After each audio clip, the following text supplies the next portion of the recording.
السلام علیکم ورحمۃ اللہ۔ جو مسئلہ میں ابھی بیان کرنے لگی ہوں اس میں بہت سے لوگ مجھ سے اختلاف کریں گے اور اختلاف کا حق ہے ہر انسان کو۔ یہ مسئلہ ہمیشہ سے عورتوں کے چہرے کے پردے کے بارے میں چلا آ رہا ہے اور اس میں مختلف فتاوی ہیں، یعنی کوئی ایک فکس فتویٰ نہیں ہے، لیکن چونکہ میں نے کچھ علماء کے منہ سے ڈائریکٹ یہ چیز سنی کہ چہرے کا پردہ فرض ہے، تو پھر مجھے یہ چیز فیل ہوئی کہ چونکہ میں عورت ہوں میں پریکٹیکل کر سکتی ہوں، مرد پریکٹیکل نہیں کر سکتے، تو میں ایکسپلین کر سکتی ہوں کہ یہ فرض ہے یا نہیں ہے اور کس حد تک ہے۔ پہلی بات تو یہ ہے کہ جو شیخ ناصر الدین البانی ہیں ان کے حساب سے، ان کے فتوے کے حساب سے یہ کمپلسری نہیں ہے، یعنی فرض نہیں ہے۔ آپ اس کو بہتر کے درجے میں رکھ سکتے ہیں، فرض نہیں کہہ سکتے۔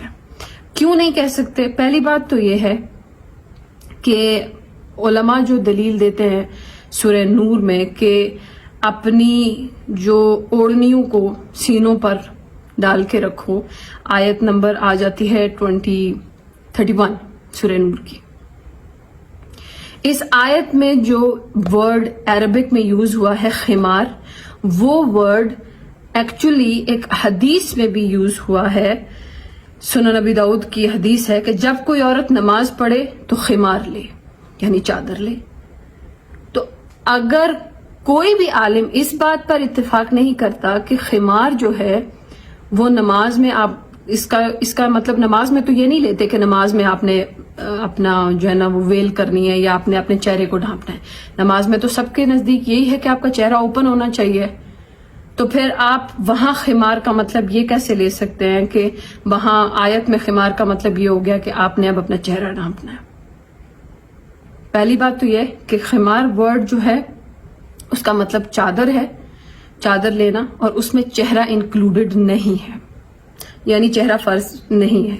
دوسری بات یہ کہ جو عربک لٹریچر ہے، یعنی عربک لینگویج ہے، اس میں خمار سر کور کرنے کو بولتے ہیں، ہیڈ کور، فیس کور کو نہیں بولتے ہیں۔ سیکنڈ تھنگ، اس کے علاوہ میں آ جاتی ہوں اگلی جو ایک حدیث ہے کہ ایک عورت نبی علیہ السلام کے پاس آئی جس کے چہرے پر کالا، جس کی گال پر کالا نشان تھا۔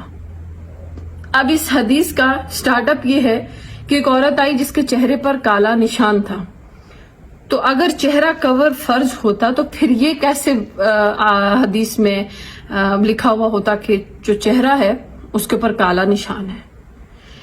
اس طرح بہت ساری اور ایک اور چیز، اگر چہرہ کا پردہ جو ہے وہ فرض ہوتا تو پھر حج جیسے ایک فرضی عبادت میں ایک فرض کو چھوڑنے کا حکم کیسے ہے کہ آپ نے حج اوپن فیس کے ساتھ کرنا ہے؟ اور اس پر بھی اب میں کچھ یہ تو باتیں جو تھیں یہ دو چار یہ تو جو قرآن اور حدیث سے مجھے سمجھ میں آئی، اب میں کچھ آپ کو پریکٹیکل چیزیں بتاتی ہوں کیونکہ میں بھی عورت ہوں اور میں ارد گرد بھی عورت ہوں۔ میں نہ تو کسی چیز کو ایگزیجریٹ کرنا پسند کرتی ہوں اور نہ ہی کسی چیز میں مجھے کسی کا دم گھوٹنے کا شوق ہے۔